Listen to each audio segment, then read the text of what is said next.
Conéctate con la ESAP desde Cali en la COP16. Paz con naturaleza.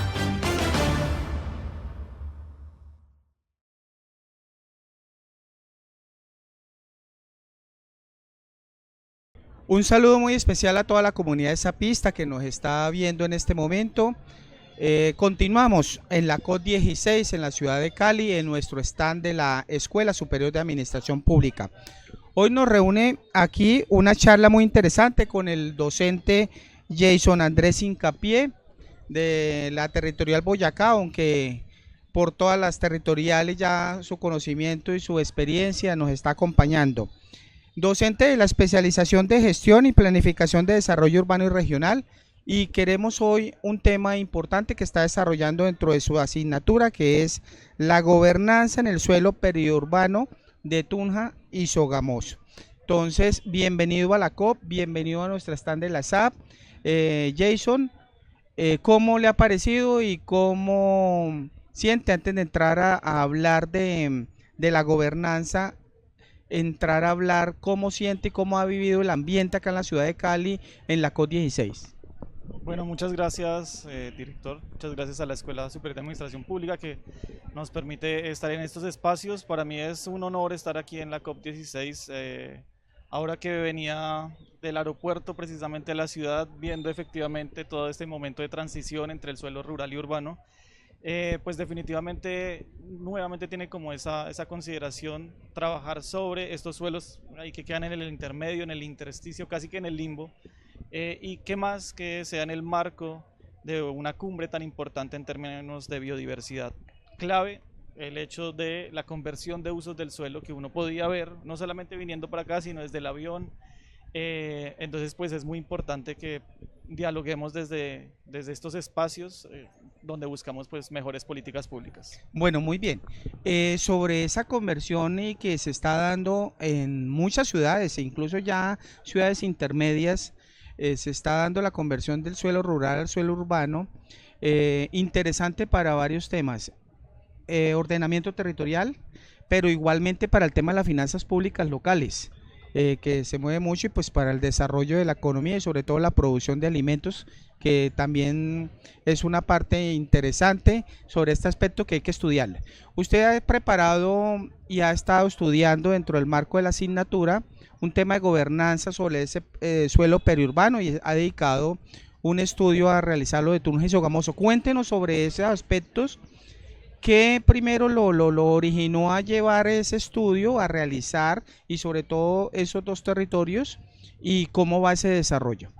Bien, muchas gracias. En primer lugar mencionaba su merced antes de la intervención el hecho de las ciudades intermedias. Las ciudades intermedias, por lo menos para mí, ha sido un motor de la investigación, y es pensarnos como laboratorios que pueden servir en un momento para estas grandes aglomeraciones o medianas aglomeraciones. Eso en un primer momento. Las ciudades intermedias llegan a ser allí un pilar fundamental frente al ordenamiento de los territorios.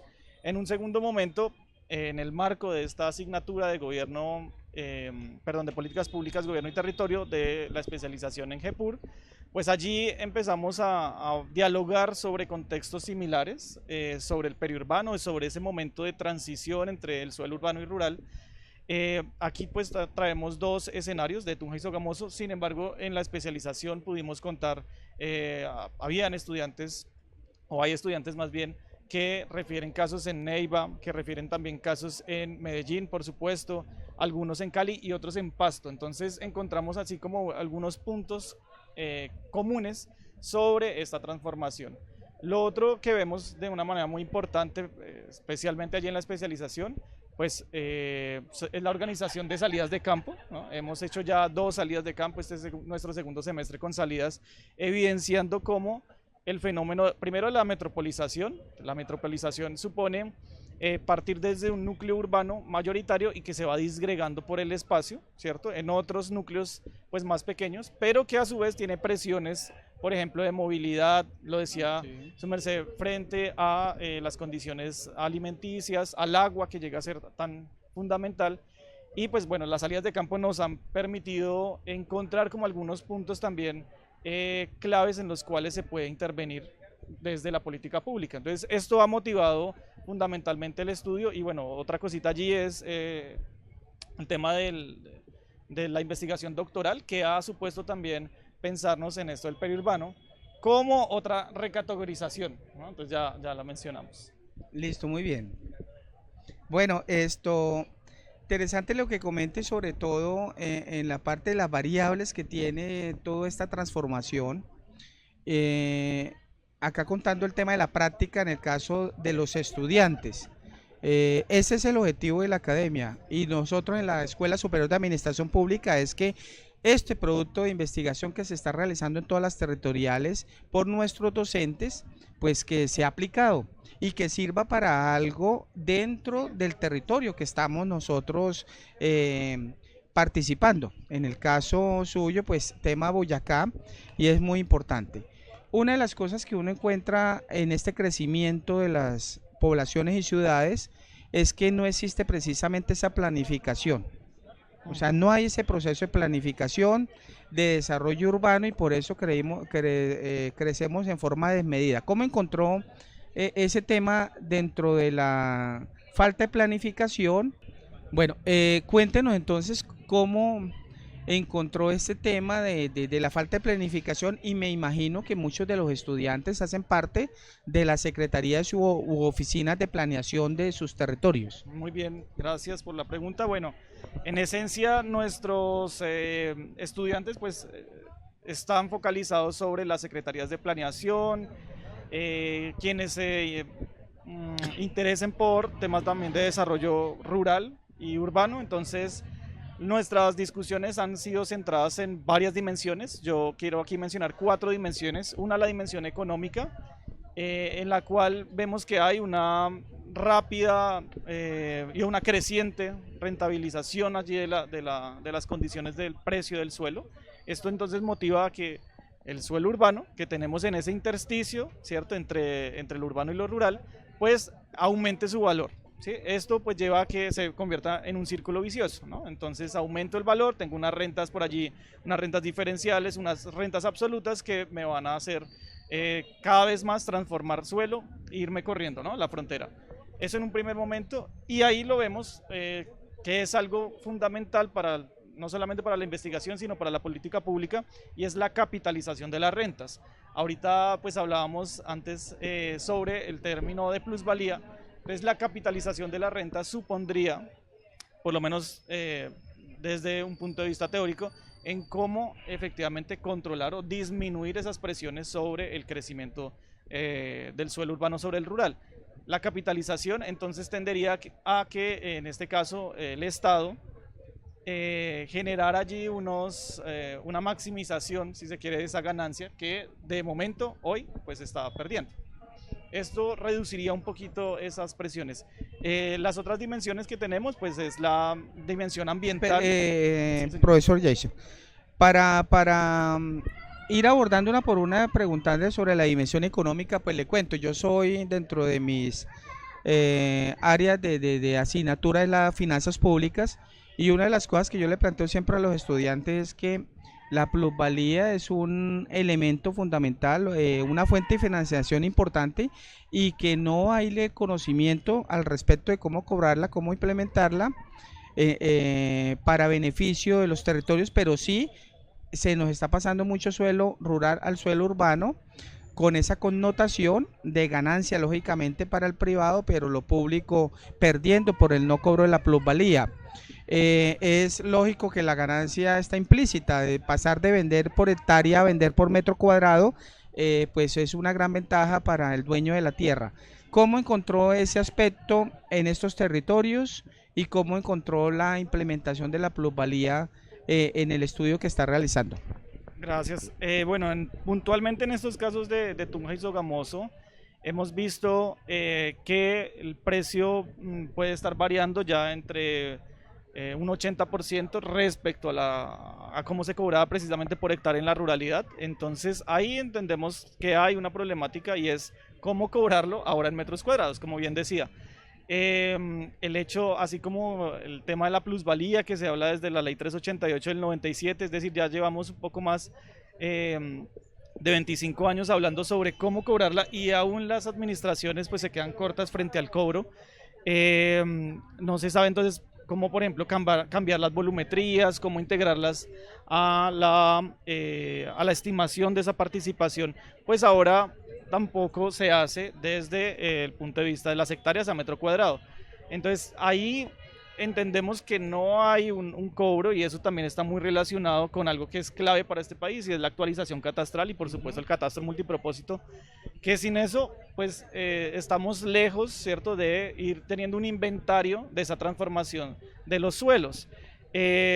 Bueno, eso es para el caso de Tunja y Sogamoso, pero para los otros casos que nos presentaban los estudiantes y otros más cercanos allí a Bogotá, podemos tener un caso muy similar en los cuales tenemos, como lo digo, más de 80 veces el valor inicial y pues que se está perdiendo por parte del gobierno. Entonces, ¿qué le toca hacer a los gobiernos territoriales, locales? Pues es llevar efectivamente esos equipamientos.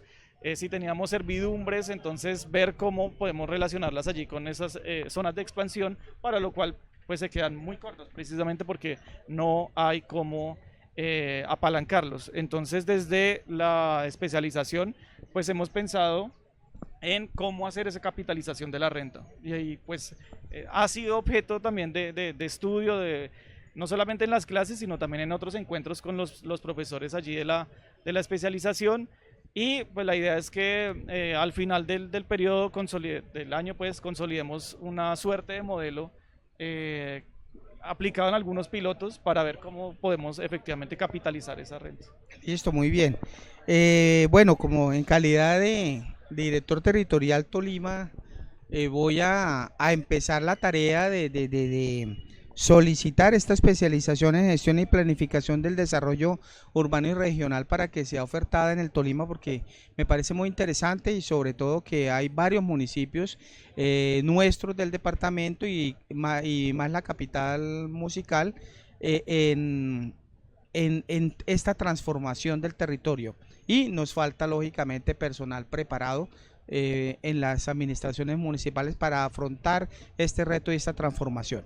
Bueno, profesor Jason, primera dimensión. Segunda dimensión, después de la económica. Bien, nuestra segunda dimensión es la dimensión ambiental, la que pues para nosotros es el sustento en esta parte de de las dinámicas territoriales.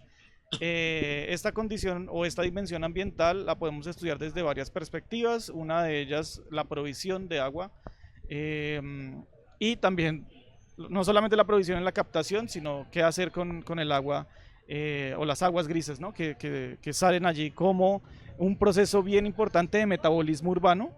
En un segundo momento, la disposición o la disponibilidad de alimentos, esto va a ser allí fundamental en las dinámicas allí de crecimiento sobre el periurbano.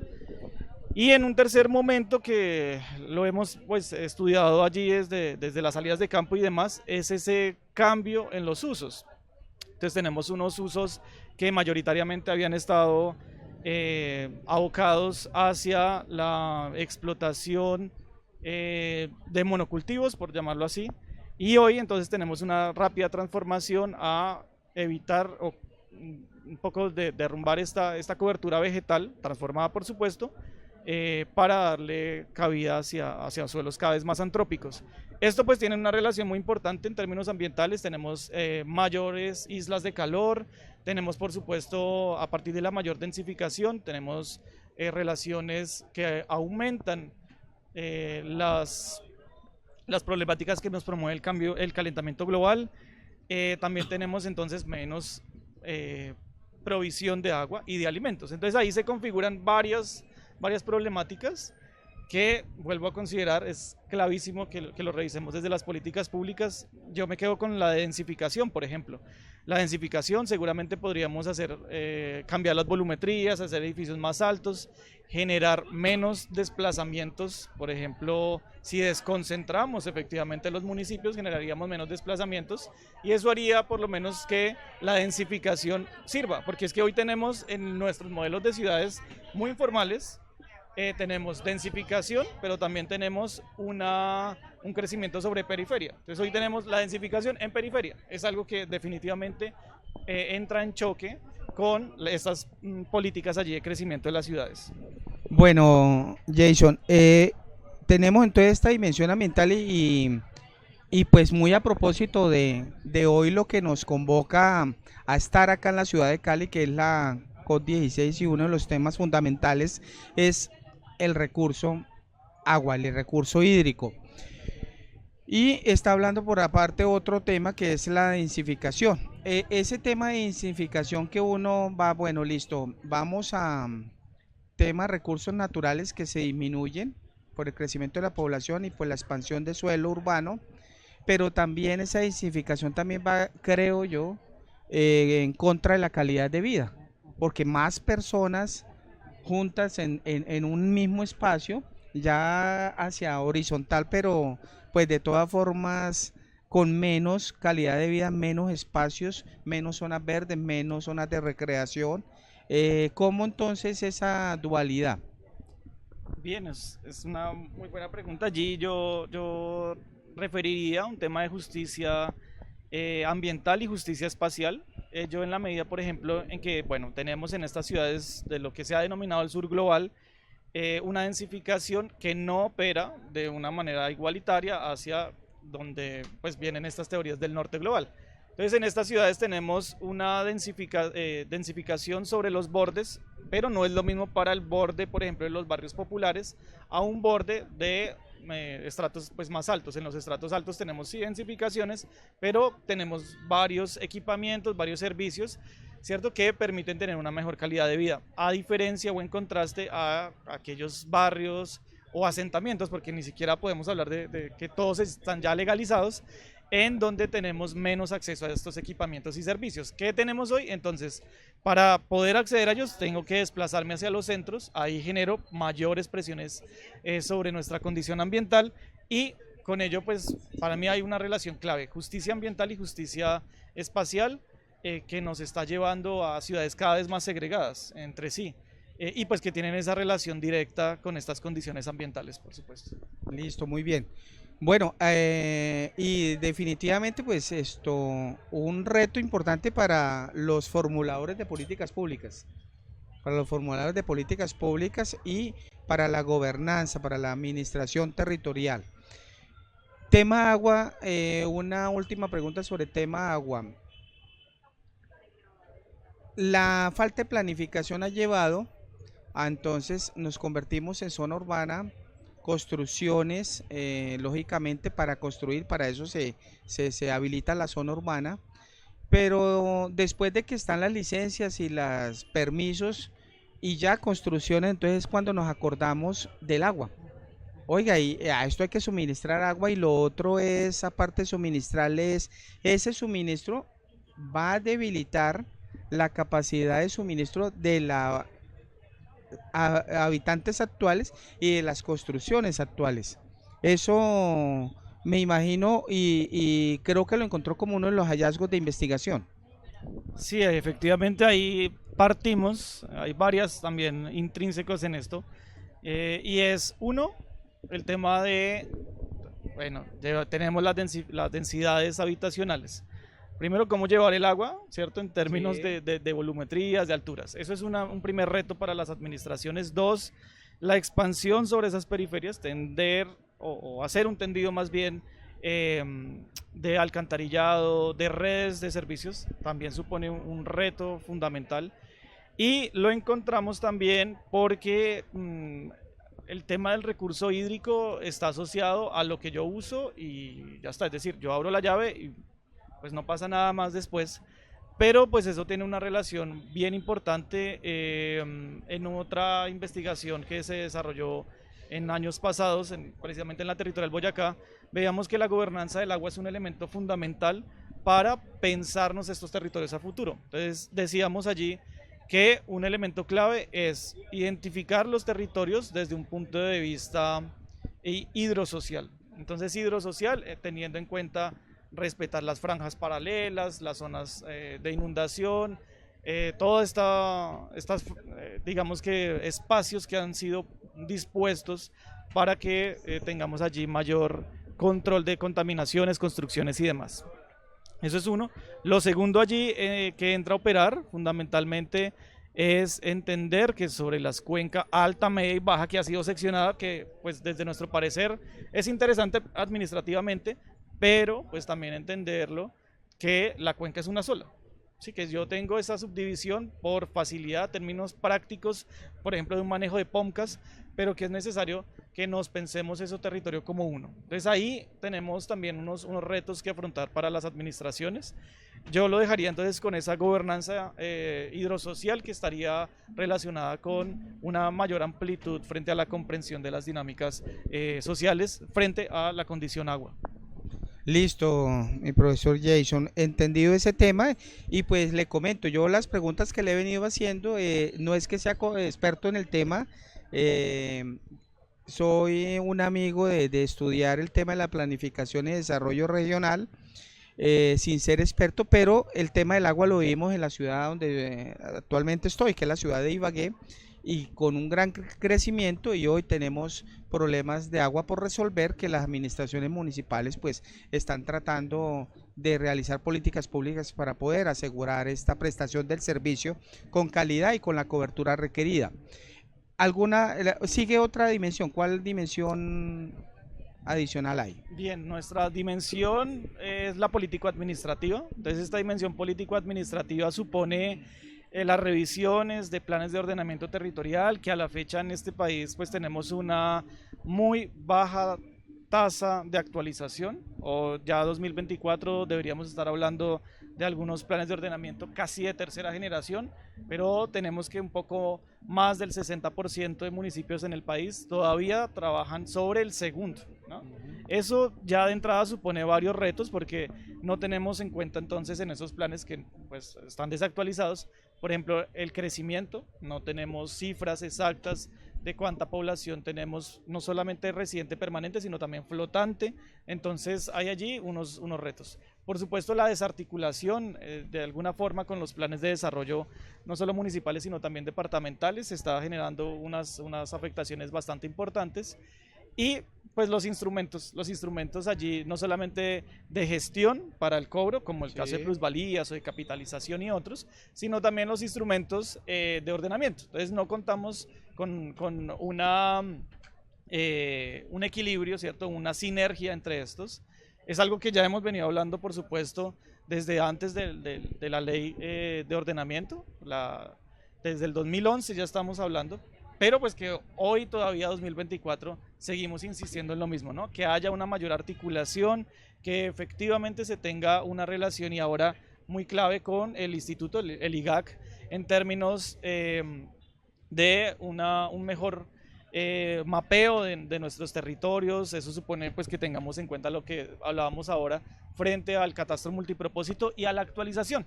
O sea, es decir, si no hay el catastro, por lo menos que sí lo haya una actualización catastral que suponga, entre otras, unas mejoras para las finanzas públicas locales, ¿no?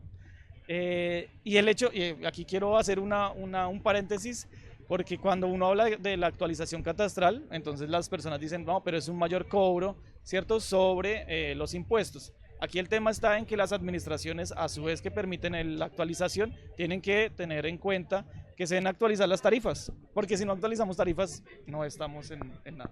Sí, no solamente actualizar predios, sino lógicamente tarifas.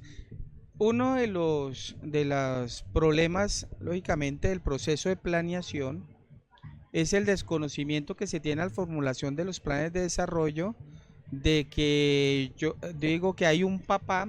Aparte del programa de gobierno, hay un papá adicional de ese plan de desarrollo, que es el ordenamiento territorial, que es un plan previsto pues para 12 años y lamentablemente o por omisión o por desconocimiento no se tiene en cuenta ese plan de ordenamiento territorial. Hoy estamos muy fortalecidos en el tema de planeación, se está el proceso dando los instrumentos para poder evaluar y hacerle seguimiento y sobre todo la unificación de las metas de resultado y producto en todos los planes del país. Eso yo creo que va a conllevar a que mejoremos este proceso. Ahora falta es que la parte de planeación se vaya de la mano con la actualización catastral para que podamos generar los recursos en la parte de finanzas públicas, pero también entonces entrar a mejorar la calidad de vida de los habitantes, que es lo que se requiere, y el desarrollo. Otra dimensión, ¿cuántas dimensiones tuvimos en el estudio que no le pregunté al principio? Por lo menos en el estudio con la clase y en el marco de la especialización, cuatro dimensiones. Entonces vamos para la cuarta dimensión. Nuestra cuarta dimensión, que ahí empaquetaríamos dos, que es demográfica y social. Entonces, demográfica, efectivamente, teniendo en cuenta cuál ha sido nuestro crecimiento, si es un crecimiento natural, si de pronto se trató de un crecimiento a partir de población migrante, de qué tipo de población, porque pues esto también va a configurar los territorios de una manera muy importante. Y también en términos sociales, cuál ha sido la construcción social de los territorios. Eso no lo podemos olvidar desde la administración pública. Entiendo un poco que la planificación se hace de manera general, pero es demasiado importante que identifiquemos las particularidades de quienes ocupan y transforman a diario los territorios.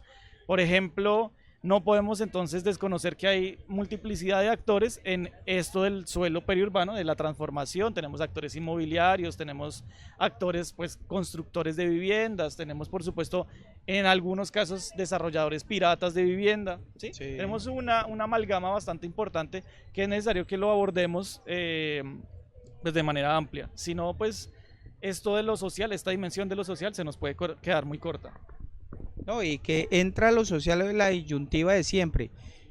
Construcción, sector construcción, se requiere pues para el mejoramiento de los niveles de empleo, lógicamente, pero entonces lo social. Entonces esta disyuntiva siempre se va a tener, y esperamos que es una de las conclusiones del estudio y de la especialización es que puedan nuestros estudiantes preparados para desarrollar esa planificación teniendo en cuenta estas cuatro dimensiones y sobre todo lo importante, la sustentabilidad y lo social. Lo social.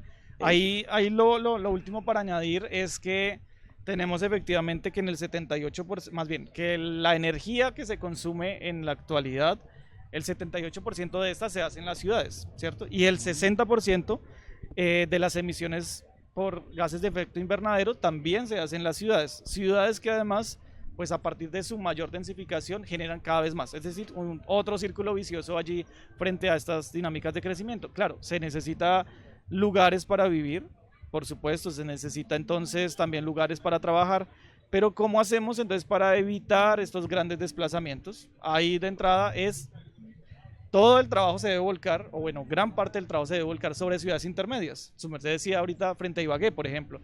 Es necesario entonces que se desconcentren ciertos servicios dentro de la ciudad para evitar que una ciudad de 500.000 habitantes, ¿no? Sí.